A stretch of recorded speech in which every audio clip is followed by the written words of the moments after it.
This has always been a bittersweet time for us because on September 11th, we feel the heaviness that the country. Hey guys, so yesterday was 9/11, and we don't normally vlog on Sundays. We may eventually, but right now we're so busy on Sundays, and it's kind of the day that we take a break from vlogging.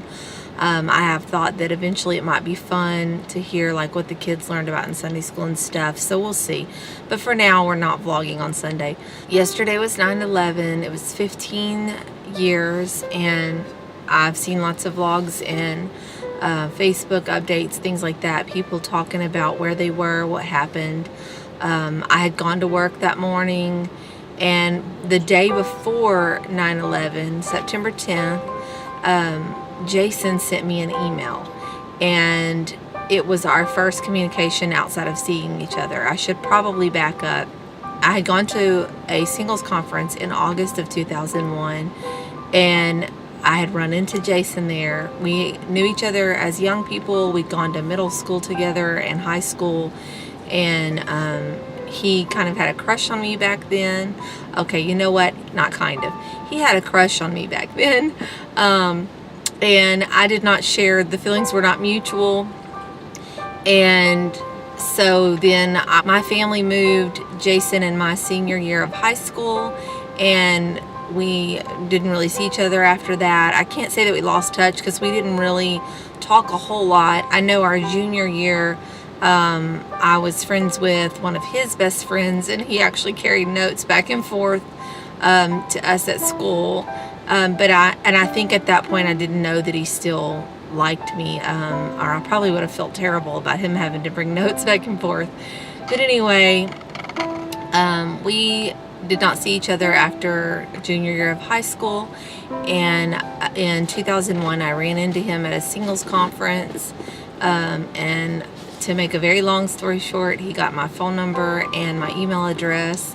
And on September 10th, 2001, I got an email from Jason saying that he would like to come to Sulphur, where we lived, and see me. And we had arranged that on September 12th, he would come to Wednesday night church service, and that we would meet up and go eat afterward. And then September 11th happened, and I went to work, and I heard the initial radio report that there was a crash, and at that point they weren't sure if, you know, the plane had accidentally crashed into the tower, the first tower. And then someone brought in a television, and we watched the reports of the second tower being hit, and then of the Pentagon. And we didn't really get any work done that day. It was just a day of everyone, I think, in disbelief that we were actually under a terrorist attack. I was in middle school when Oklahoma City bombing took place, and that was the last time anything like that big happened that I can remember. And so I think we were all just in disbelief. And I think I just assumed that because that happened, Jason wouldn't come. I don't know in retrospect why I thought that, but for some reason I guess I thought, you know, he wouldn't be driving across state lines. But he did, and my dad had given him directions, and one of the things that my dad told him was to turn left at the pond. And there was this intersection in Sulphur where years ago when my dad was younger, you could see this pond. But since then, trees had grown up, and there was no way, unless you had been like a native of that area, that you would know that there was a pond at that intersection. So Jason had driven around the area, and he could not find the church. And this, of course, wasn't a time when we were quite so instantly connected. We did have cell phones and pagers, but it just wasn't that same, like, checking your phone during church. Like, that was so risque. You put your phone and your pager in the purse, and you just didn't mess with it. And I remember sitting through service thinking he was supposed to get here, and I would have understood if he was a little late because he was coming from Texas, but like preaching was going on and he still had not gotten there. And finally, I dared to unzip my purse and sneak a look, and I saw that he had paged me multiple times. And so I leaned over. I was sitting with my parents that night, and I leaned over and said, please, can I excuse myself and go call him because he's paged me? Something must be wrong. And thankfully, my mom said, yeah, go ahead. So I snuck out to the vestibule, and I called him, and he was almost to Vinton, which is near the state line. He was headed back home. And he explained to me what had happened. He said, I was kind of wondering if your dad had purposely given me the wrong instructions. And I said, oh, no, my dad just gives terrible directions. And I said, I'm going to stay on the phone with you until you get here, and I'll kind of walk you through how to get here. Well, that night was the beginning. We went on a date. He always jokes that that was the 20 questions date. My best friend asked him question after question while we ate. And we ate at a little restaurant there in Sulphur called Pit Grill, just a greasy spoon kind of place. And we went back to the church. He had ridden with me to Pit Grill after church. I think he was a little nervous about getting lost again. And I brought him back to the church for him to get his vehicle. And we were just talking. It was like instant connection. I won't say it was like love at first sight or that we just instantly knew, but we already had just so much in common, and the conversation just flowed effortlessly. And my sister had ridden with us, and she was in the back seat, and finally she piped up and said, Kristin, please, can we go home? I need to go to the bathroom. And the church was locked. It was dark and late at night. And so Jason got out, and we went home, and I realized when I got home that he had forgotten his Bible in my car. I guess I'm talking here. 15 years ago today, I drove to Sulphur. Horrible directions from my father-in-law. Got lost as a goose. I still blame it on him, whether it's his fault or not. I'm horrible directions, but it's okay. Well, he didn't give very clear directions. He tried to get Jason to turn at the pond that was behind a whole layer of trees. After dark, like I would know it's there, but it's okay. I forgive you, Pond-in-law. But we don't want to forget yesterday, 9/11, 15 years ago. A lot of things changed. I know my life changed that day, not only for the 9/11 and what was going on, but I started dating my wonderful wife, and that was a road that I never knew what would take me on, and I've been very blessed, and I wouldn't change it for the world if I could. I went out with these 3 rotten girls I have, which y'all see all the time. And I had nothing to do with all the rottenness. I take no credit for it. Just a little bit. Shame. Especially Ellie. Ellie's all his fault. Yes, it's okay. It all worked out It's a eventually. mess. Yes.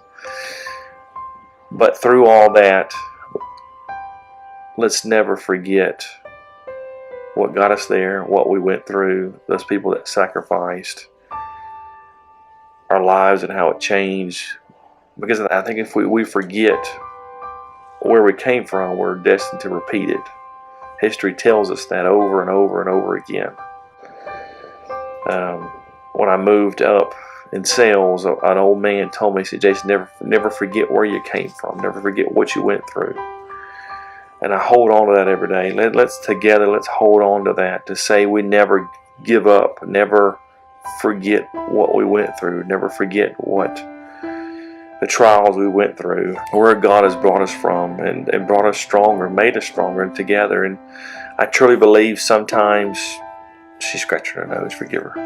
Sometimes trials are not a true trial, but it's a test, and how you come through that test tells it all. It determines your outcome, it determines who you're going to be, and at the end makes you a better person.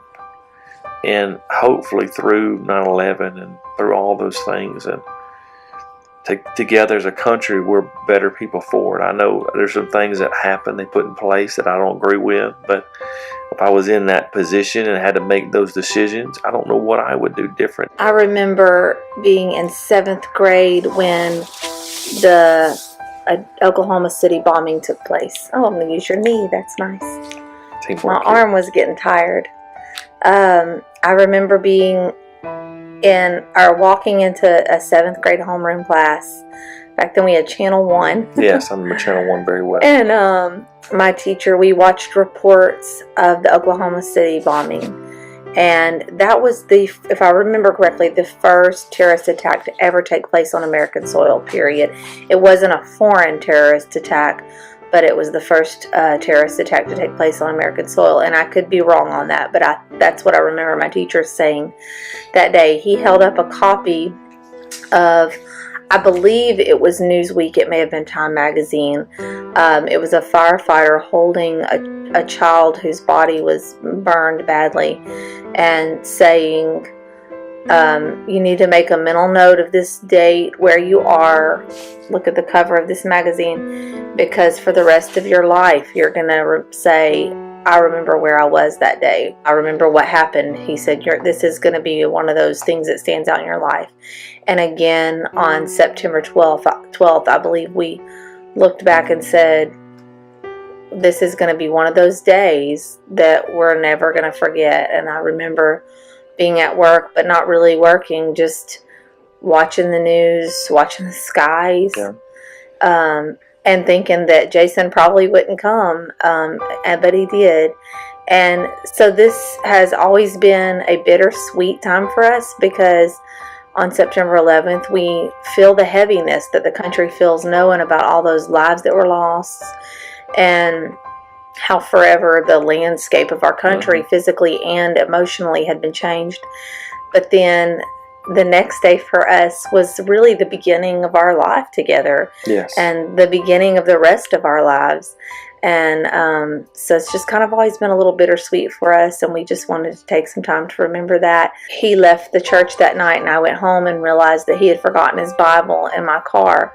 And was not planned. I'll be clear about that. It was not planned. Well, that's what I was going to say. He called the next day. Did you leave a message, or did you speak with my dad?